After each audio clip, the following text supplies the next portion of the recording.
3. Imperialisme tua dalam hakikatnya tak beda. Begitulah artinya imperialisme modern dan artinya imperialisme tua. Imperialisme tua sebagai yang kita alami dalam abad-abad sebelum bagian kedua abad ke-19. Imperialisme tua dalam hakikatnya adalah sama dengan imperialisme modern. Nafsu, keinginan, cita usaha, kecenderungan, sistem untuk menguasai atau mempengaruhi rumah tangga negeri lain atau bangsa lain. Nafsu untuk melancarkan tangan keluar pagar negeri sendiri. Sifatnya lain, asas-asasnya lain, penglahirannya lain, tapi hakikatnya sama. Di dalam abad-abad yang pertama atau di dalam abad ke-19, di dalam abad ke-16 atau ke-20, kedua-duanya adalah imperialisme. Imperialisme, begitulah kami katakan tadi, terdapat pada semua zaman. Ya, sebagai Profesor Josh Schumpeter katakan, sama tuanya dengan dunia. Nafsu yang tiada terhingga dari suatu negara untuk meluaskan daerahnya dengan kekerasan keluar batas-batasnya menurut alam. Imperialisme mana juga yang kita ambil? Imperialisme tua atau imperialisme modern? Bagaimana juga kita bolak-balikkan, dari mana juga kita pandang, imperialisme tetap suatu paham, suatu nafsu, suatu sistem, dan bukan amtenar, bukan pemerintahan, bukan gesak, bukan bangsa Belanda, bukan bangsa asing, maupun juga pendek kata, bukan badan, bukan manusia, bukan benda atau materi. Asas imperialisme itu urusan rezeki. Nafsu, kecenderungan, keinginan, atau sistem ini sejak zaman purbakala sudah menimbulkan politik luar negeri, menimbulkan perseteruan dengan negeri lain, menimbulkan perlengkapan senjata darat dan senjata armada, menimbulkan perampasan-perampasan negeri asing, menimbulkan jajahan-jajahan yang mengambil rezekinya. Di dalam zaman modern ia menimbulkan Bezuklander, yakni tempat mengambil bekal industri, menimbulkan daerah-daerah pasaran bagi hasil-hasil industri itu, menimbulkan lapangan bergerak bagi modal yang tertimbun-timbun, menimbulkan daerah pengaruh, menimbulkan protektorat, menimbulkan negeri-negeri mandat dan tanah jajahan, dan bermacam-macam lapangan usaha yang lain, sehingga imperialisme adalah juga bahaya bagi negeri-negeri yang merdeka, baik daerah-daerah pengaruh maupun negeri-negeri mandat, baik protektorat maupun tanah jajahan. Semua terjadi begitu.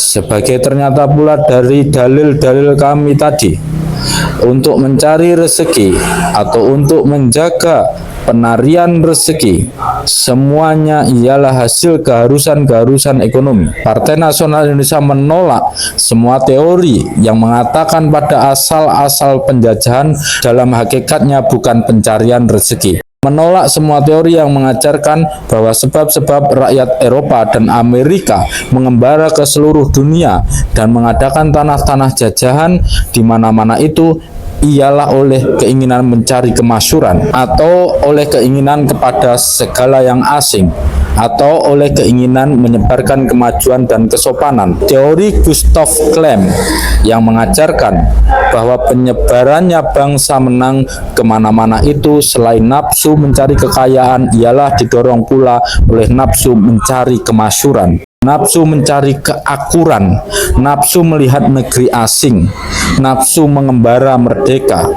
Atau teori Prof. Thomas More yang mengatakan bahwa imperialisme itu selain berasas ekonomi juga adalah berasas nasionalisme dan lain-lain. Sebagai diutarakan dalam bukunya Imperialism and Works Politics, teori-teori itu buat sebagian besar kami tolak sama sekali. Tidak, bagi Partai Nasional Indonesia, penjajahan itu asal-asalnya yang dalam dan asasi ialah nafsu mencari benda, nafsu mencari rezeki belaka. Asal penjajahan yang pertama-tama hampir selalu ialah tambah sempitnya keadaan penghidupan di negeri sendiri. Begitu Profesor Dienstrik Sackfer menulis, dan Handbuch Kolonial Direktur Negeri Jerman sebelum perang dengan terus terang mengakui pula penjajahan ialah usaha mengolah tanah, mengolah harta-harta di dalam tanah, mengolah tanam-tanaman, mengolah hewan-hewan, dan terutama mengolah penduduk untuk keuntungan keperluan ekonomi dari bangsa yang menjajah. Oh, memang, tuan-tuan hakim, penjajahan membawa pengetahuan, penjajahan membawa kemajuan, penjajahan membawa kesopanan. Tetapi yang sedalam-dalamnya ialah urusan rezeki, atau sebagai Dr. Abraham Kuyper menulis dalam bukunya Anti-Revolusioner Staatskunde, sebagai urusan perdagangan and merkantil betrekking.